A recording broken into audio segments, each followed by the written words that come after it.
The Investor's Business Daily, huh? It doesn't invoke a lot of confidence, guys. When the methodology is sound and the results are consistent, if a little pro-Republican. Investor's Business Daily, yeah. But I mean, that's a useful variance. If it's mild and the methodology checks out, it does.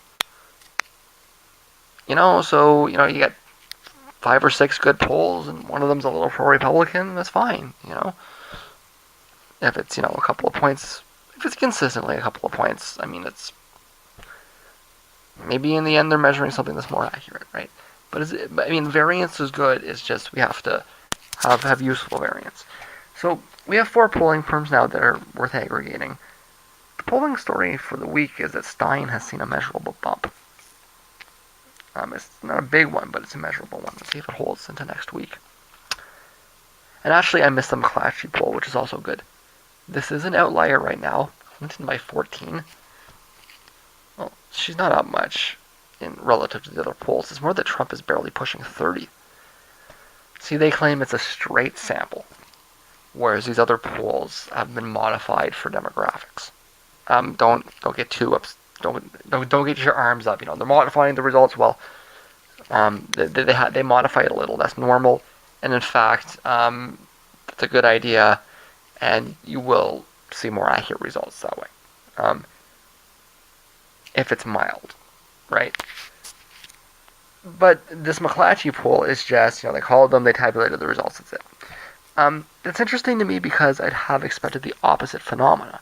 That weighting would be helping Clinton because Clinton does better with minorities, right? So you get the data, you would get less black people than are in the general population, so you would have to wait for that. I prefer weighting around things like class, right? So income, I think that's a better idea. If you want a better outcome, weighting for geographic area.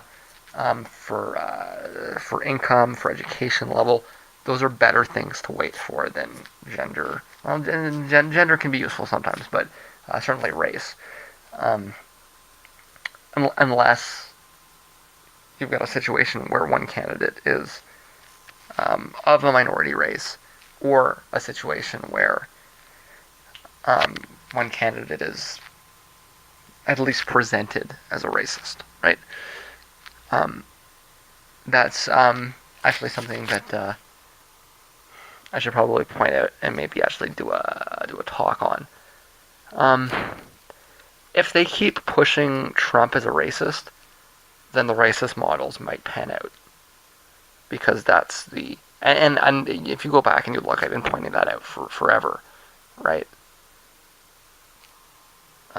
That's the counterexample where the racist models work.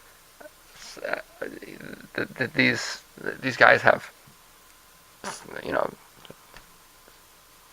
kind of silver.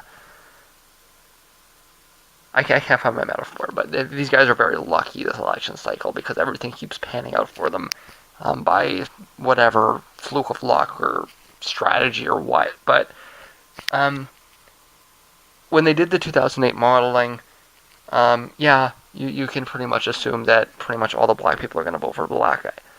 And right now, it looks like pretty much all the black people are going to vote against the racist. Because they seem to have successfully skewered Trump, or smeared him as a racist. So the racist modeling makes sense when one of the candidates is broadly seen as racist. You don't want to assume that black people are going to vote the same, but you can broadly assume that black people are going to vote against the racist guy, right? That's the one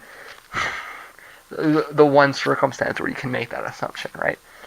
So all of this racist modeling that I've been ranting against and saying, no, this is not going to work, this is racist, this is bullshit, is going to work because of the way the media has built up this straw man around Trump, right?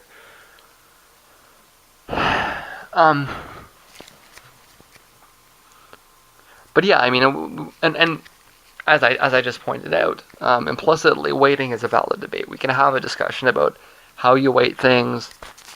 When does weighting apply? Are you overweighting? Are you underweighting? Etc. Right? That's a valid debate. And every polling company is going to be a little bit different. Every analyst is going to have a slightly different take on it. That's fine. That's variance.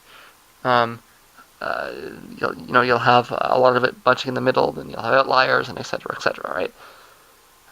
Except in this case, being in the middle of the data doesn't imply you're right. Right? It could be that the middle of the data is wrong and the outliers are right. Right? And there's no probability attached to it. It's just just straight numbers. Right?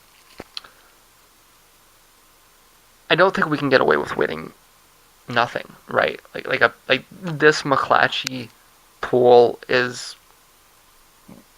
off the beaten path substantially, and it's probably very wrong because they didn't weight at all, right? So this is too raw. But I do think that the general trend right now is to fuck with the data too much. So a completely raw sample like this is useful in that sense if you think that most of the polling companies are maybe manipulating the data a little bit too much. And it suggests that the bias is probably pushing the other way, and that if we want to err, we may want to err on the side of Clinton's lead being bigger than is being reported rather than smaller, right?